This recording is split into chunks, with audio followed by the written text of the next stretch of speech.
Hi friends, cauliflower எடுத்தீங்கன்னா கண்டிப்பாக இந்த ரெசிபியை நீங்கள் ட்ரை பண்ணி பாருங்கள். இது வந்து நம்ம காலிஃப்ளவர் பாப்கார்ன் செஞ்சுருக்கோம். இந்த ரெசிபியை சட்டுன்னு எப்படி செய்யலான்றதை பார்த்துடலாம் வாங்க. அதுக்கு முன்னாடி என் சேனலை ஃபஸ்ட் டைம் பார்க்குற நண்பர்களுக்கு ஒரு சின்ன ரெக்வஸ்ட், சேனலை சப்ஸ்கிரைப் பண்ணிட்டு வீடியோ கண்டினியூ பண்ணுங்கள். வெல்கம் டு வீட்டு சமையல். ஃபஸ்ட்டு நம்ம காலிஃப்ளவர் எல்லாமே நல்லா க்ளீன் பண்ணி ஒரு சுடு தண்ணியில் போட்டு வேக வச்சு எடுத்துக்கிறோம்.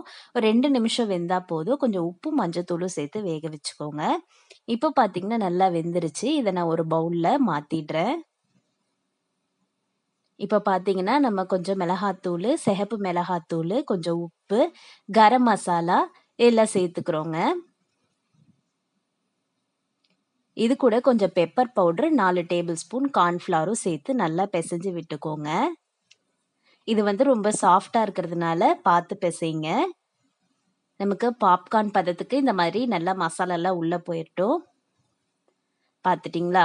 இப்போ வந்து ஒரு பிரெட்டு பவுடர் மாதிரி பண்ணிக்கோங்க, பிரெட் தூள் மாதிரி பண்ணிக்கோங்க. அதில் நம்ம வந்து மசாலா பண்ணியிருக்க நம்ம பாப்கார்ன், காலிஃப்ளவர் பாப்கார்னை டிப் பண்ணி எடுத்து ஒரு பிளேட்டில் மாற்றிக்கோங்க. நெக்ஸ்ட்டு கடாயில் ஆயில் ஹீட் ஆனதும் நம்ம காலிஃப்ளவர் பாப்கார்ன் ஒன்றும் சேர்த்துக்கலாம்.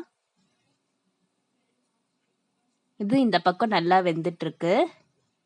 இந்த பக்கம் நல்லா ஃப்ரை ஆகட்டும். இப்போ திருப்பி போட்டுடுங்க. ஓகே, இந்த பக்கமும் நல்லா ஃப்ரை ஆயிடுச்சு. இதை நம்ம ஒரு பிளேட்டில் மாற்றிக்கலாம். அவ்வளோதாங்க, ரொம்ப ஈஸியான காலிஃப்ளவர் பாப்கார்ன் ரெடி ஆயிடுச்சு. கண்டிப்பாக இது வந்து ட்ரை பண்ணி பாருங்கள். இது சாஸ் கூடலாம் தொட்டு சாப்பிட்லாம். நல்ல கிறிஸ்பியாக டேஸ்டியாக இருக்கும். இந்த வீடியோ உங்களுக்கு பிடிச்சிருந்ததுன்னா கண்டிப்பாக இந்த வீடியோவை லைக் பண்ணுங்கள். உங்கள் ஃப்ரெண்ட்ஸ் அண்ட் ஃபேமிலிக்கு யூஸ்ஃபுல்லாக இருக்குன்னா கண்டிப்பாக ஷேர் பண்ணுங்கள். நெக்ஸ்ட் வீடியோவில் பார்க்கலாம். தேங்க்ஸ் ஃபார் வாட்சிங்.